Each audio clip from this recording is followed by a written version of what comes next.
नमस्ते।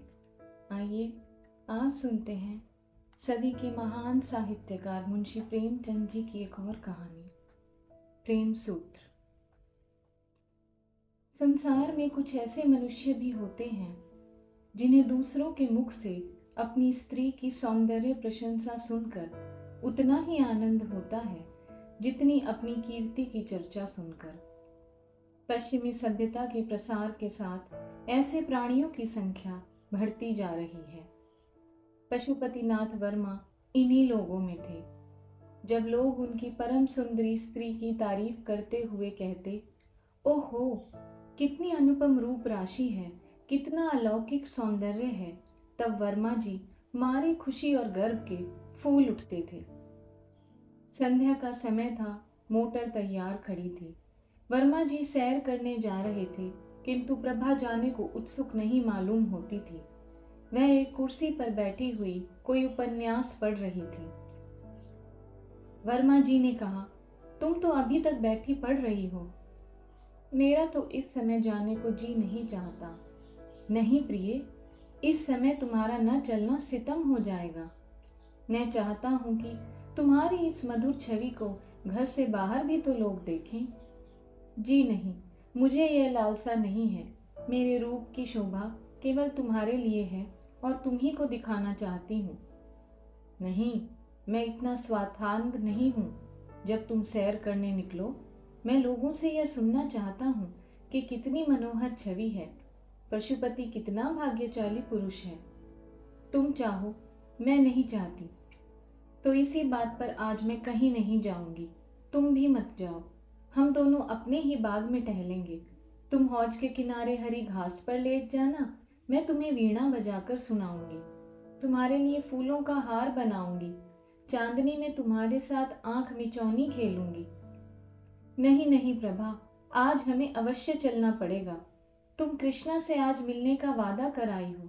वह बैठी हमारा रास्ता देख रही होगी। हमारे न जाने से उसे कितना दुख होगा। हाय, वही कृष्णा, बार बार वही कृष्णा।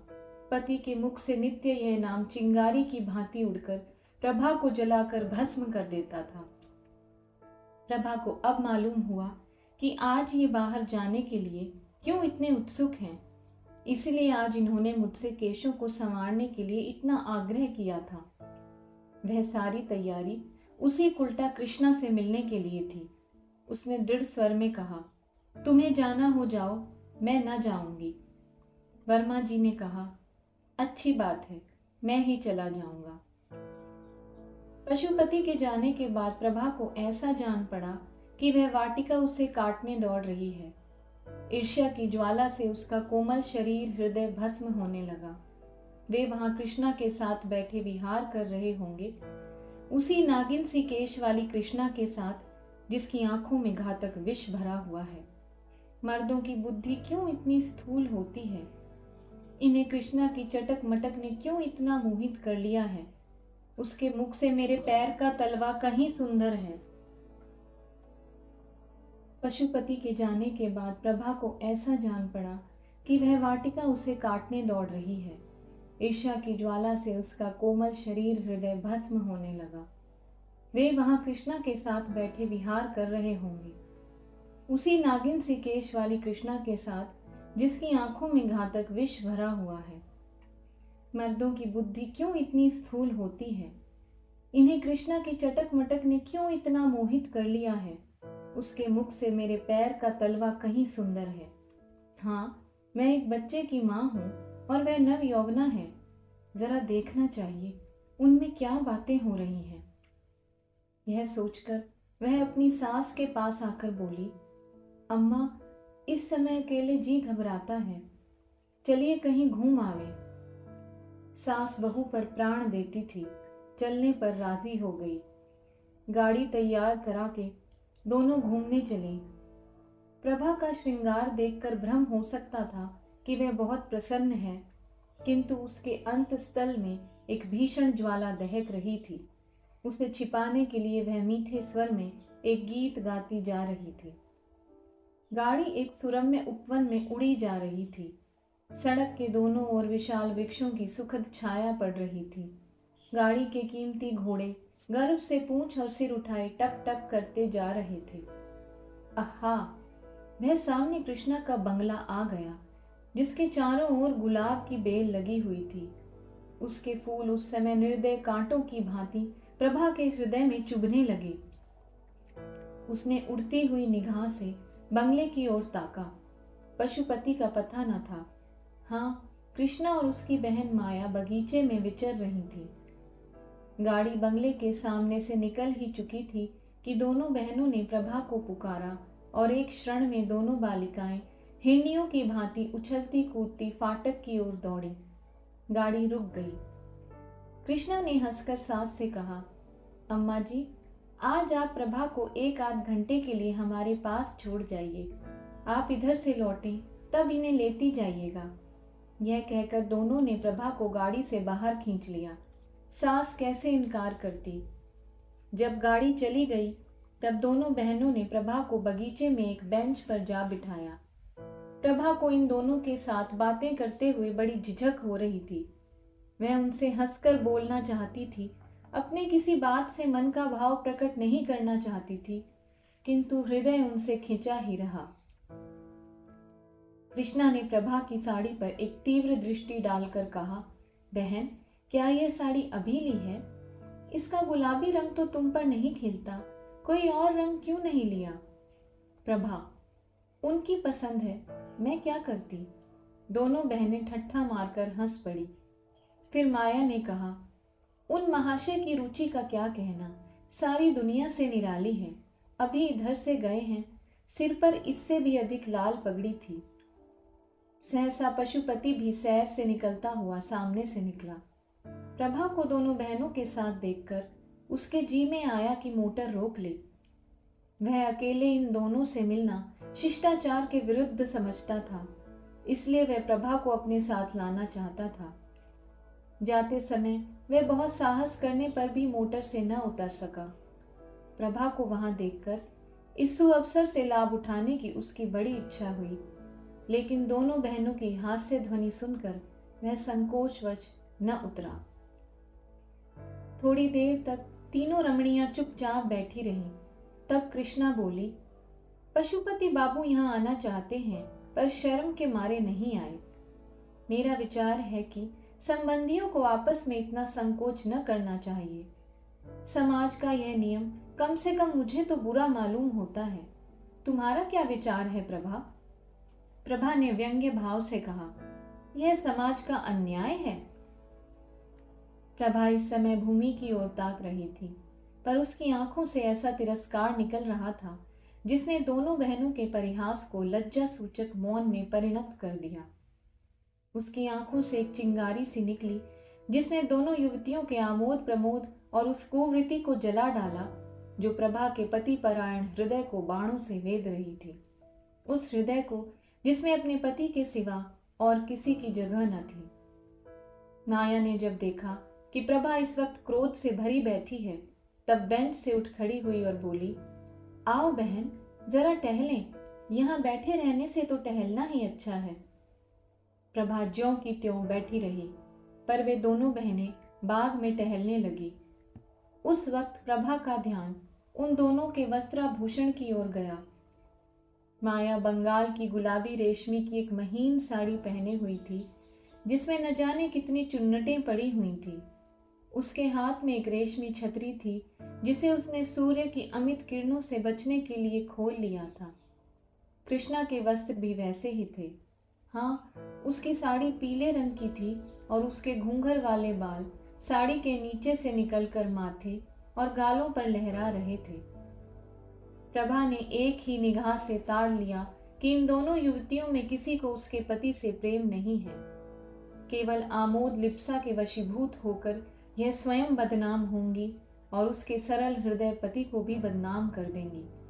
उसने ठान लिया कि मैं अपने भ्रमर को इन विषाक्त पुष्पों से बचाऊंगी और चाहे जो कुछ हो उसे इनके ऊपर मंडराने न दूंगी, क्योंकि यहाँ केवल रूप और बास है, रस का नाम नहीं। प्रभा अपने घर लौटते ही उस कमरे में गई जहाँ उसकी लड़की शांति अपनी दाई की गोद में खेल रही थी। नन्ही जीती जागती गुड़िया की सूरत देखते ही प्रभा की आंखें सजल हो गई। उसने मात्र स्नेह से विभोर होकर बालिका को गोद में उठा लिया, मानो किसी भयंकर पशु से उसकी रक्षा कर रही है। उस दुस्सह वेदना की दशा में उसके मुंह से यह शब्द निकल गए, बच्ची, तेरे बाप को लोग तुझसे छीनना चाहते हैं। हाय, तू क्या अनाथ हो जाएगी। नहीं नहीं, अगर मेरा बस चलेगा तो मैं इन निर्बल हाथों से उन्हें बचाऊंगी। आज से प्रभा विषादमय भावनाओं में मग्न रहने लगी। आने वाली विपत्ति की कल्पना करके कभी कभी भयातुर हो चिल्लाने पड़ती। उसकी आंखों में उस विपत्ति की तस्वीर खिंच जाती जो उसकी ओर कदम बढ़ाए चली जाती थी, पर उस बालिका की तोतली बातें और उसकी आंखों की निरंशुक ज्योति प्रभा के विकल हृदय को शांत कर देती। वह लड़की को गोद में उठा लेती और वह मधुर हास्य छवि जो बालिका के पतले पतले गुलाबी होठों पर खेलती होती, प्रभा की सारी शंकाओं और बाधाओं को छिन्न भिन्न कर देती। उन विश्वासमय नेत्रों में आशा का प्रकाश उसे आश्वस्त कर देता। माँ, अभागिनी प्रभा, तू क्या जानती है क्या होने वाला है। ग्रीष्मकाल की चांदनी रात थी। सप्तमी का चांद प्रकृति पर अपना मंद शीतल प्रकाश डाल रहा था। पशुपति मौल सिरी की एक डाली हाथ से पकड़े और तने से चिपटा हुआ माया के कमरे की ओर टकटकी लगाए ताक रहा था। कमरे का द्वार खुला हुआ था और शांत निशा में रेशमी साड़ियों की सरसराहट के साथ दो रमणियों की मधुर हास्य ध्वनि मिलकर पशुपति के कानों तक पहुंचते पहुंचते आकाश में विलीन हो जाती थी। एकाएक दोनों बहनें कमरे से निकली और उसी ओर चली जहां पशुपति खड़ा था। जब दोनों उस वृक्ष के पास पहुंची तब पशुपति की परछाई देखकर कृष्णा चौंक पड़ी और बोली, हे बहन, यह क्या है। पशुपति वृक्ष के नीचे से आकर सामने खड़ा हो गया। कृष्णा उन्हें पहचान गई और कठोर स्वर में बोली, आप यहाँ क्या करते हैं? बतलाइए, यहाँ आपका क्या काम है? बोलिए जल्दी। पशुपति की सिट्टी पिट्टी गुम हो गई। इस अवसर के लिए उसने जो प्रेम वाक्य रटे थे वे सब विस्मृत हो गए। सशंक होकर बोला, कुछ नहीं प्रिय, आज संध्या समय जब मैं आपके मकान के सामने से आ रहा था तब मैंने आपको अपनी बहन से कहते सुना कि आज रात को आप इस वृक्ष के नीचे बैठकर चांदनी का आनंद उठाएंगी। मैं भी आपसे कुछ कहने के लिए, आपके चरणों पर अपना समर्पित करने के लिए। यह सुनते ही कृष्णा की आंखों से चंचल ज्वाला सी निकली और उसके होठों पर व्यंग्यपूर्ण हास्य की झलक दिखाई दी। बोली, महाशय, आप तो आज एक विचित्र अभिनय करने लगे। कृपा करके पैरों पर से उठिए और जो कुछ कहना चाहते हो जल्द कह डालिए और जितने आंसू गिराने हो 1 सेकंड में गिरा दीजिए। मैं रुक रुक कर और घिघिया कर बातें करने वालों को पसंद नहीं करती। हाँ, जरा बातें और रोना साथ साथ न हो। कहिए, क्या कहना चाहते हैं? आप न कहेंगे? लीजिए, समय बीत गया, मैं जाती हूँ। कृष्णा वहां से चल दी। माया भी उसके साथ ही चली गई। पशुपति एक क्षण तक वहां खड़ा रहा, फिर वह भी उनके पीछे पीछे चला। मानो वह सुई है जो चुंबक के आकर्षण से आप ही आप खींचा चला जाता है। सहसा कृष्णा रुक गई और बोली, सुनिए पशुपति बाबू, आज संध्या समय प्रभा की बातों से मालूम हो गया कि उन्हें आपका और मेरा मिलना जुलना बिल्कुल नहीं भाता। पशुपति, प्रभा की तो आप चर्चा ही छोड़ दीजिए। कृष्णा, क्यों छोड़ दूं? क्या वह आपकी स्त्री नहीं? आप इस समय उसे घर में अकेली छोड़कर मुझसे क्या कहने के लिए आए हैं? यही कि उसकी चर्चा ना करूं? पशुपति, जी नहीं, यह कहने के लिए कि अब यह विरागनी नहीं सही जाती। कृष्णा ने ठट्ठा मारकर कहा, आप तो इस कला में बहुत निपुण जान पड़ते हैं। प्रेम, समर्पण, विरागनी, ये शब्द आपने कहाँ सीखे? पशुपति, कृष्णा, मुझे तुमसे इतना प्रेम है कि मैं पागल हो गया हूँ। कृष्णा, तुम्हें प्रभा से क्यों प्रेम नहीं है? पशुपति, मैं तो तुम्हारा उपासक हूँ। कृष्णा, लेकिन यह क्यों भूल जाते हो कि तुम प्रभा के स्वामी हो? पशुपति, तुम्हारा तो दास हूं। कृष्णा, मैं ऐसी बातें नहीं सुनना चाहती। पशुपति, तुम्हें मेरी एक एक बात सुननी पड़ेगी। तुम जो चाहो वह करने को मैं तैयार हूं। कृष्णा, अगर यह बातें कहीं वह सुन ले तो? पशुपति, सुन ले तो सुन ले, मैं हर बात के लिए तैयार हूं। मैं फिर कहता हूं कि अगर तुम्हारी मुझ पर कृपा दृष्टि न हुई तो मैं मर जाऊंगा। कृष्णा, तुम्हें यह बात करते समय अपनी पत्नी का ध्यान नहीं आता? पशुपति, मैं उसका पति नहीं होना चाहता। मैं तो तुम्हारा दास होने के लिए बनाया गया हूँ। वह सुगंध जो इस समय तुम्हारी गुलाबी साड़ी से निकल रही है मेरी जान है। तुम्हारे ये छोटे छोटे पाँव मेरे प्राण हैं। तुम्हारी हंसी, तुम्हारी छवि, तुम्हारा एक एक अंग मेरे प्राण हैं। मैं केवल तुम्हारे लिए पैदा हुआ हूँ। कृष्णा, भाई, अब तो सुनते सुनते कान भर गए। यह व्याख्यान और यह गद्य काव्य सुनने के लिए मेरे पास समय नहीं है। आओ माया, मुझे तो सर्दी लग रही है, चलकर अंदर बैठे। यह निष्ठुर शब्द सुनकर पशुपति की आंखों के सामने अंधेरा छा गया, मगर अब भी उसका मन यही चाहता था कि कृष्णा के पैरों पर गिर पड़े और इससे भी करुण शब्दों में अपनी प्रेम कथा कह सुनाए। किंतु दोनों बहनें इतनी देर में अपने कमरे में पहुंच चुकी थी और द्वार बंद कर लिया था। पशुपति के लिए निराश घर लौट आने के सिवा कोई चारा न रह गया। कृष्णा अपने कमरे में जाकर थकी हुई सी एक कुर्सी पर बैठ गई और सोचने लगी, कहीं प्रभा सुन ले तो बात का बतंगड़ हो जाए, सारे शहर में इसकी चर्चा होने लगे और हम कहीं मुंह दिखाने लायक न रहें। और यह सब एक जरा सी दिल लगी के कारण, पर पशुपति का प्रेम सच्चा है, इसमें संदेह नहीं। वह जो कुछ कहता है अंतःकरण से कहता है। अगर मैं इस वक्त जरा भी संकेत कर दूं तो वह प्रभा को भी छोड़ देगा। अपने आपे में नहीं है, जो कुछ कहूं वह करने को तैयार है। लेकिन नहीं प्रभा, डरो मत, मैं तुम्हारा सर्वनाश न करूंगी। तुम मुझसे बहुत नीचे हो। यह मेरे अनुपम सौंदर्य के लिए गौरव की बात नहीं कि तुम जैसी रूप विहीना से बाजी मार ले जाऊं। अभागे पशुपति, तुम्हारे भाग्य में जो कुछ लिखा था वह हो चुका। तुम्हारे ऊपर मुझे दया आती है, पर क्या किया जाए। एक खत पहले हाथ पड़ चुका था। यह दूसरा पत्र था जो प्रभा को पतिदेव के कोट की जेब में मिला। कैसा पत्र था! आह, इसे पढ़ते ही प्रभा की देह में एक ज्वाला सी उठने लगी। तो यूं कहिए कि ये अब कृष्णा के हो चुके, अब इसमें कोई संदेह नहीं रहा।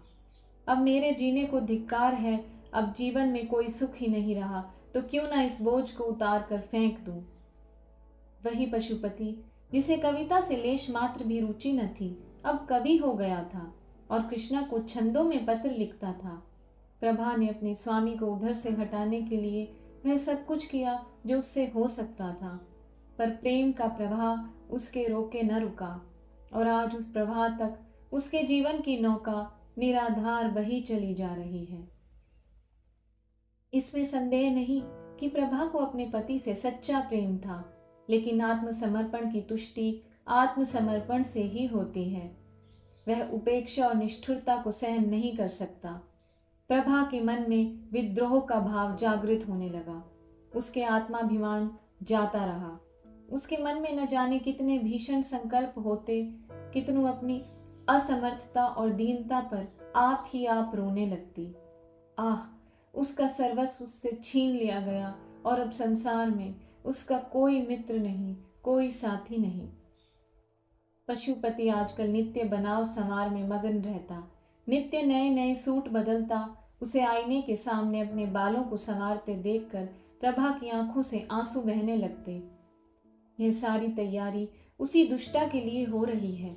यह चिंता जहरीले सांप की भांति उसे डस लेती थी। वह अब अपने पति के प्रत्येक बात, प्रत्येक गति को सूक्ष्म दृष्टि से देखती। कितनी ही बातें जिन पर वह पहले ध्यान भी न देती थी, अब रहस्य से भरी हुई जान पड़ती। वह रात को न सोती, कभी पशुपति की जेब टटोलती, कभी उसकी मेज पर रखे हुए पत्रों को पढ़ती। इसी टोह में वह रात दिन पड़ी रहती। वह सोचने लगी, मैं क्या प्रेम वंचिता बनी बैठी रहूं? क्या मैं प्राणेश्वरी नहीं बन सकती? क्या इसे परित्यक्ता बनकर ही काटना होगा? आह निर्दयी, तूने मुझे धोखा दिया, मुझसे आंखें फेर ली, पर सबसे बड़ा अनर्थ यह किया कि मुझे जीवन का कलुषित मार्ग दिखा दिया। मैं भी विश्वासघात करके तुझे धोखा देकर क्या कलुषित प्रेम का आनंद नहीं उठा सकती? अश्रुधारा से सींचकर ही सही, पर क्या अपने लिए कोई वाटिका नहीं लगा सकती? वह सामने के मकान में घुंघराले बालों वाला युवक रहता है और जब मौका पाता है मेरी ओर सतेष्ट नेत्रों से देखता है। क्या केवल एक प्रेम कटाक्ष से मैं उसके हृदय पर अधिकार नहीं प्राप्त कर सकती? अगर मैं इस भांति निष्ठुरता का बदला लूं तो क्या अनुचित होगा? आखिर मैंने अपना जीवन अपने पति को किस लिए सौंपा था? इसलिए तो कि सुख से जीवन व्यतीत करूं, चाहूं और चाही जाऊं और इस प्रेम साम्राज्य की अधीश्वर बनी रहूं। मगर आह, वे सारी अभिलाषाएं धूल में मिल गईं। अब मेरे लिए क्या रह गया है? आज यदि मैं मर जाऊं तो कौन रोएगा? नहीं, घी के चिराग जलाए जाएंगे। कृष्णा हंसकर कहेगी, अब बस हम हैं और तुम, हमारे बीच में कोई बाधा, कोई कंटक नहीं है। आखिर प्रभा इन कलुषित भावनाओं के प्रवाह में बह चली। उसके हृदय में रातों को, निद्रा और आशा विहीन रातों को बड़े प्रबल वेग से यह तूफान उठने लगा। प्रेम तो अब किसी अन्य पुरुषज्ञ के साथ कर सकती थी, वह व्यापार तो जीवन में केवल एक ही बार होता है। लेकिन वह प्राणेश्वरी अवश्य बन सकती थी और उसके लिए एक मधुर मुस्कान, एक बांकी निगाह ही काफी थी। और जब वह किसी की प्रेमिका हो जाएगी तो यह विचार कि मैंने पति से उसकी बेवफाई का बदला ले लिया कितना आनंदप्रद होगा। तब वह उसके मुख की ओर कितने गर्व, कितने संतोष, कितने उल्लास से देखेगी। संध्या का समय था। पशुपति सैर करने गया था। प्रभा कोठे पर चढ़ गई और सामने वाले मकान की ओर देखा। घुंघराले बालों वाला युवक उसके कोठे की ओर ताक रहा था। प्रभा ने आज पहली बार उस युवक की ओर मुस्कुरा कर देखा। युवक भी मुस्कुराया और अपनी गर्दन झुकाकर मानो यह संकेत किया कि आपकी प्रेम दृष्टि का भिखारी हूं। प्रभा ने गर्व से भरी हुई दृष्टि इधर उधर दौड़ाई, मानो वह पशुपति से कहना चाहती थी, तुम उस उल्टा के पैरों में पड़ते हो और समझते हो कि मेरे हृदय को चोट नहीं लगती। लो, तुम भी देखो और अपने हृदय पर चोट न लगने दो। तुम उसे प्यार करो, मैं भी इससे हंसूं बोलूं। क्यों, यह अच्छा नहीं लगता? इस दृश्य को शांत चित्त से नहीं देख सकते? क्यों रक्त खौलने लगता है? मैं वही तो कह रही हूं जो तुम कह रहे हो, मैं वही तो कर रही हूं जो तुम कर रहे हो। आह, यदि पशुपति को ज्ञात हो जाता कि मेरी निष्ठुरता ने इस सती के हृदय की कितनी काया पलट कर दी है, तो क्या उसे अपने कृत्य पर पश्चाताप न होता? क्या वह अपने किए पर लज्जित न होता? प्रभा ने उस युवक से इशारे में कहा, आज हम और तुम पूर्व वाले मैदान में मिलेंगे, और कोठे के नीचे उतर आई। प्रभा के हृदय में इस समय एक वही उत्सुकता थी जिसमें प्रतिकार का आनंद मिश्रित था। वह अपने कमरे में जाकर अपने चुने हुए आभूषण पहनने लगी। एक क्षण में वह एक फालसई रंग की रेशमी साड़ी पहने कमरे से निकली और बाहर जाना ही चाहती थी कि शांता ने पुकारा, अम्मा जी, आप कहाँ जा रही हैं? मैं भी आपके साथ चलूंगी। प्रभा ने झट बालिका को गोद में उठा लिया और उसे छाती से लगाते ही उसके विचारों ने पलटा खाया। उन बाल नेत्रों में उसके प्रति कितना असीम विश्वास, कितना सरल स्नेह, कितना पवित्र प्रेम झलक रहा था। उसे उस समय माता का कर्तव्य याद आया। क्या उसकी प्रेम आकांक्षा उसके वात्सल्य भाव को कुचल देगी? क्या वह प्रतिकार की प्रबल इच्छा पर अपने मातृ कर्तव्य को बलिदान कर देगी? क्या वह अपने क्षणिक सुख के लिए उस बालिका का भविष्य, उसका जीवन धूल में मिला देगी? प्रभा की आंखों से आंसू की दो बूंद गिर पड़ी। उसने कहा, नहीं, कदापि नहीं, मैं अपनी प्यारी बच्ची के लिए सब कुछ सह सकती हूँ।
बल्कि उसके लौटने का कारण वही स्त्री हुई है।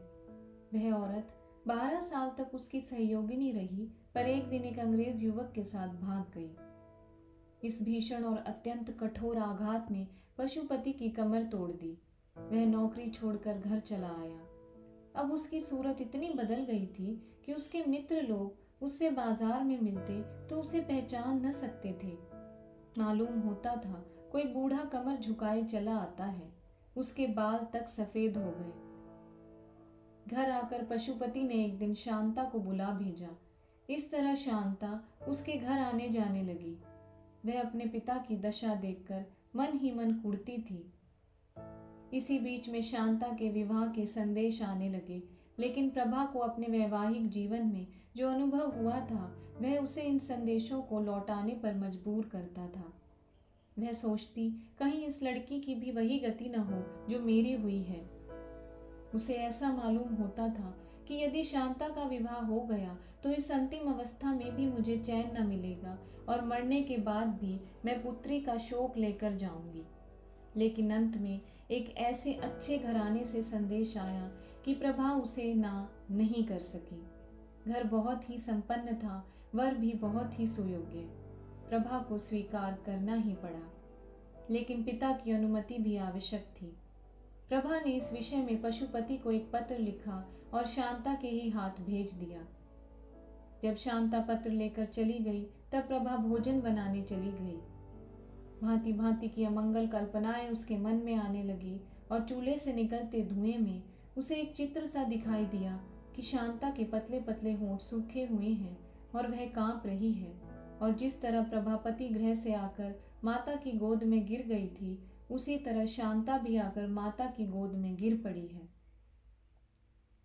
पशुपति ने प्रभा का पत्र पढ़ा तो उसे चुप सी लग गई। उसने अपना सिगरेट जलाया और जोर जोर से कश खींचने लगा। फिर वह उठ खड़ा हुआ और कमरे में टहलने लगा। कभी मूंछों को दांतों से काटता, कभी खिचड़ी दाढ़ी को नीचे की ओर खींचता। सहसा वह शांता के पास आकर खड़ा हो गया और कांपते हुए स्वर में बोला, बेटी, जिस घर को तेरी माँ स्वीकार करती हो उसे मैं कैसे ना कर सकता हूँ। उन्होंने बहुत सोच समझ कर हामी भरी होगी। ईश्वर करे तुम सदा सौभाग्यवती रहो। मुझे दुख है तो इतना ही कि जब तू अपने घर चली जाएगी तब तेरी माता अकेली रह जाएगी। कोई उसके आंसू पोंछने वाला न रहेगा। कोई ऐसा उपाय सोच कि तेरी माता का क्लेश दूर हो और मैं भी इस तरह मारा मारा न फिरूं। ऐसा उपाय तू ही निकाल सकती है। संभव है लज्जा और संकोच के कारण मैं अपने हृदय की बात तुझसे कभी न कह सकता, लेकिन अब तू जा रही है और मुझे संकोच का त्याग करने के सिवा कोई उपाय नहीं है। तेरी माँ तुझे प्यार करती है और तेरा अनुरोध कभी न टालेगी। मेरी दशा जो तू अपनी आंखों से देख रही है, यही उनसे कह देना। जा, तेरा सौभाग्य अमर हो। शांता रोती हुई पिता की छाती से लिपट गई और यह समय से पहला बूढ़ा हो जाने वाला मनुष्य अपनी दुर्वासनाओं का दंड भोगने के बाद पश्चाताप और ग्लानि के आंसू बहा बहा कर शांता की केश राशि को भिगोने लगा। पति परायणा प्रभा क्या शांता का अनुरोध टाल सकती थी? इस प्रेम सूत्र ने दोनों भग्न हृदय को सदैव के लिए मिला दिया। धन्यवाद। अगर आपको मुझसे ये कहानियाँ सुनना अच्छा लगता है तो प्लीज़ मेरे चैनल को सब्सक्राइब करें और वीडियो शेयर करें।